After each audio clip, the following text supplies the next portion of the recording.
Assalamualaikum warahmatullahi wabarakatuh. Perkenalkan, nama saya Lianovita Sari dari kelas TMT 3E. Di sini saya akan menjelaskan tentang salah satu materi dari mata kuliah Filsafat Pendidikan Matematika yang berjudul Penemu Konsep-konsep Dasar dalam Matematika. Nah, siapa saja sih penemu konsep-konsep dasar dalam matematika itu? Di sini dijelaskan ada René Descartes, Sir Isaac Newton, Gottfried Wilhelm Leibniz, Carl Weierstrass, Maria Gaetana Agnesi, Josiah Willard Gibbs, George Frederick Bernard Raymond, Leonard Euler, Johann Bernoulli, dan Augustin Louis Cauchy. Berikut adalah keterangan lengkapnya. Yang pertama ada René Descartes.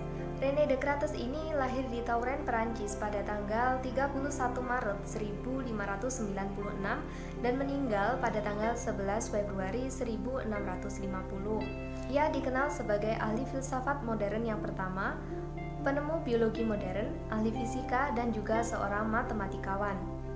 Karya matematikanya yang paling berpengaruh yaitu yang berjudul La Géométrie yang diterbitkan pada tahun 1637, di mana di dalamnya terdapat suatu penggabungan antara geometri tua yang dimuliakan dengan aljabar yang masih bayi.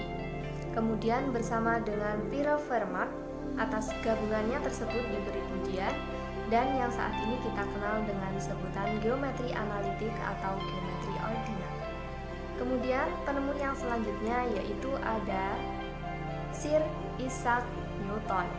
Sir Isaac Newton ini lahir di Woolsthorpe by Colsterworth, Lincolnshire pada tanggal 4 Januari 1643 dan meninggal pada tanggal 31 Maret 1727. Ia dikenal sebagai seorang fisikawan, matematikawan, filsuf alam, kimiawan, dan teolog yang berasal dari Inggris. Karya bukunya yang berjudul Philosophiae Naturalis Principia Mathematica yang diterbitkan pada tahun 1687 dianggap sebagai buku yang paling berpengaruh sepanjang sejarah sains karena di dalamnya berisi tentang dasar-dasar dari mekanika klasik. Kemudian bersama dengan karya Gottfried Leibniz yang dilakukan secara terpisah, Newton akhirnya mengembangkan kalkulus diferensial dan kalkulus integral, teori binomial, kemudian mengembangkan metode Newton untuk melakukan pendekatan terhadap nilai nol suatu fungsi dan berkontribusi terhadap kajian deret pangkat. Kemudian penemu selanjutnya yaitu ada Gottfried Wilhelm Leibniz. Gottfried Wilhelm Leibniz ini lahir di kota Leipzig, Sassen pada tanggal 1 Juli 1646 dan meninggal pada tanggal 11 November 1716. Pada usia ke-8 tahun, ia telah belajar bahasa Yunani dan bahasa Latin berkat kumpulan buku ayahnya yang luas, dan pada usia ke-12 tahun, ia telah mampu mengembangkan hipotesa logika yang menjadi bahasa simbol dari matematika. Pada tahun 1661, Leibniz mendaftarkan dirinya di Universitas Leipzig dan kuliah filsafat pada ahli teolog Johann Adam Scherzer dan teoritikus filsafat Jacob Thomasius.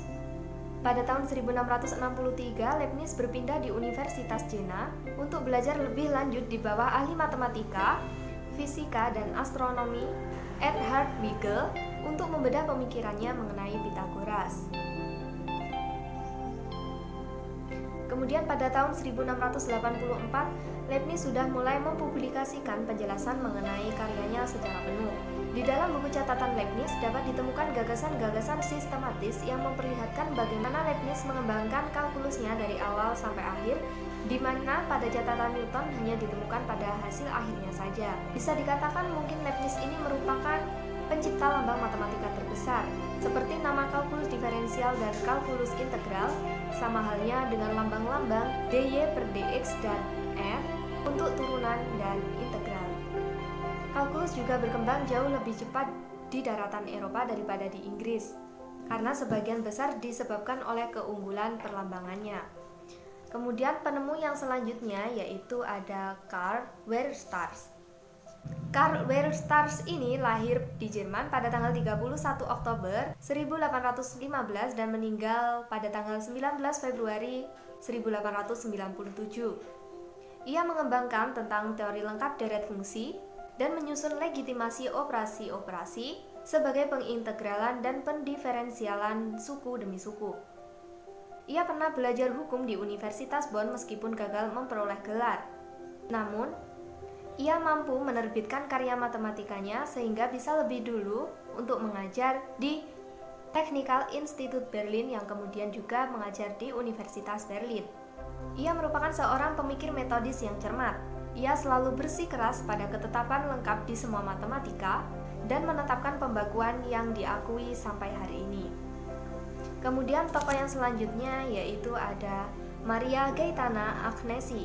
Maria Gaetana Agnesi ini lahir di Milan, Italia pada tanggal 16 Mei 1718 dan meninggal pada tanggal 9 Januari 1799. Maria Gaetana Agnesi ini merupakan anak tertua dari 21 bersaudara. Ia adalah seorang anak yang luar biasa kepandaiannya. Ia mampu menguasai bahasa Latin, Yunani, Yahudi, dan bahasa modern lainnya pada usia ke-9 tahun. Pada usia ke-20 tahun, ia telah memulai karyanya yang terpenting, yaitu merupakan sebuah buku ajar kalkulus yang merupakan buku ajar kalkulus yang luas yang pertama sejak karya dari Aristotle.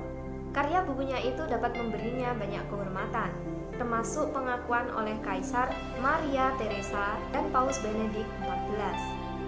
Kemudian tokoh yang selanjutnya yaitu ada Josiah Willard Gibbs.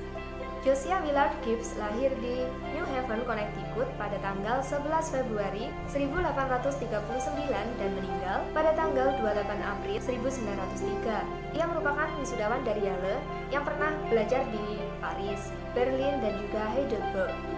Ia merupakan orang Amerika pertama dalam galaksi bintang-bintang yang memberikan sumbangan pada perkembangan kalkulus. Gibbs lebih terkenal karena karyanya dalam menerapkan teori termodinamika dalam ilmu kimia.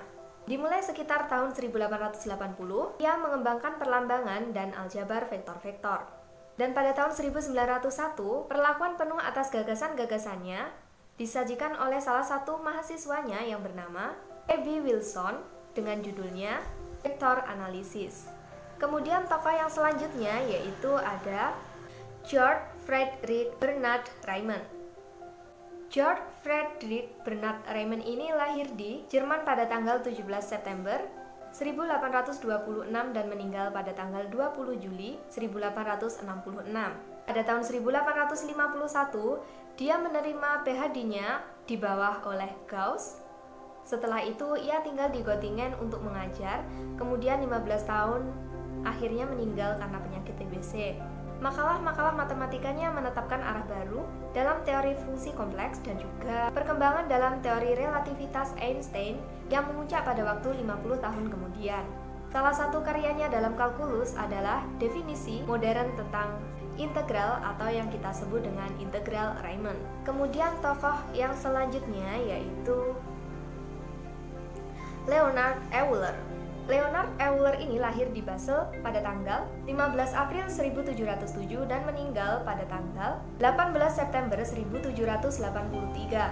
Pada usia ke-13 tahun ia mendaftar di Universitas Basel dan pada tahun 1723 dia mendapat gelar Master of Philosophy dengan disertasi yang membandingkan filsafat antara Descartes dan Newton. Kemudian pada tahun 1726 Euler merampungkan disertasinya tentang perambatan suara dengan gelar De Sono. Pada tahun 1727, dia mengikuti kompetisi Paris Academy Prize Problem dan menjabatkan juara kedua.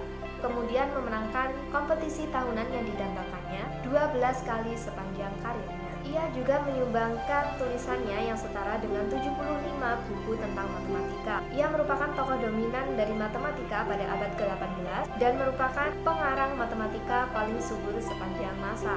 Pada usia ke-18 tahun, ia telah mampu menerbitkan berbagai makalah. Kemudian minat Euler terentang di semua bidang matematika dan juga fisika. Adapun sumbangannya yaitu pada kalkulus fungsi-fungsi transenden, yaitu memperkenalkan E sebagai bilangan dasar untuk logaritma asli. Selama 21 tahun ia telah mampu menulis sekitar 380 makalah. Namun pada tahun 1771 ia mengalami kebutaan total. Namun Euler terus menulis Bahkan jumlahnya hampir setengah dari total tulisan sebelum ia mengalami kebutaan. Dan selain di bidang fisika ini, ia membuat lompatan besar pada geometri analitik dan juga trigonometri, kemudian pada kalkulus dan teori bilangan. Ia memperkenalkan fungsi beta dan fungsi gamma pada tahun 1729 serta faktor integrasi untuk persamaan diferensial. Kemudian tokoh yang selanjutnya yaitu ada Johann Bernoulli. Johann Bernoulli lahir di Basel, Swiss pada tanggal 6 Agustus 1667 dan meninggal pada tanggal 1 Januari 1748. Keluarga Bernoulli menangani semua jenis masalah dasar yang berkaitan tentang kalkulus, titik-titik balik, panjang kurva-kurva, deret tak terhingga, dan teknik-teknik dalam pengintegralan. Johann menulis buku ajar kalkulus yang pertama pada tahun 1691 dan 1692, tapi tidak diterbitkan sampai tahun 1924. Sebagai gantinya, pada tahun 1969, Guillaume F.A. de L'Hopital yang merupakan mahasiswa Johann menerbitkan naskah kalkulus yang pertama. Kemudian tokoh penemu yang selanjutnya yaitu Augustin Louis Cauchy. Augustin Louis Cauchy ini lahir di Paris pada tanggal 21 Agustus 1789 dan meninggal pada tanggal 23 Mei 1857. Ia pernah dididik di École Polytechnique. Karena kesehatannya yang memburuk, akhirnya ia dinasihatkan untuk memusatkan pikirannya pada matematika, sehingga dapat menghasilkan sumbangan-sumbangan matematis yang cemerlang dan mengejutkan jumlahnya. Selama karirnya, ia pernah menjabat sebagai mahaguru di École Polytechnique dan Collège de France. Kemudian pada akhir abad ke-17, dasar-dasar kalkulus tetap kacau dan berantakan, sampai Cauchy dan temannya yang bernama Gauss, Abel, dan Bolzano mengadakan ketelian baku yang akhirnya menghasilkan pemikiran tentang pemberian dasar kalkulus pada konsep limit. Demikianlah penjelasan saya mengenai penemu konsep-konsep dasar matematika. Ada kurang lebihnya saya mohon maaf. Terima kasih. Wassalamualaikum warahmatullahi wabarakatuh.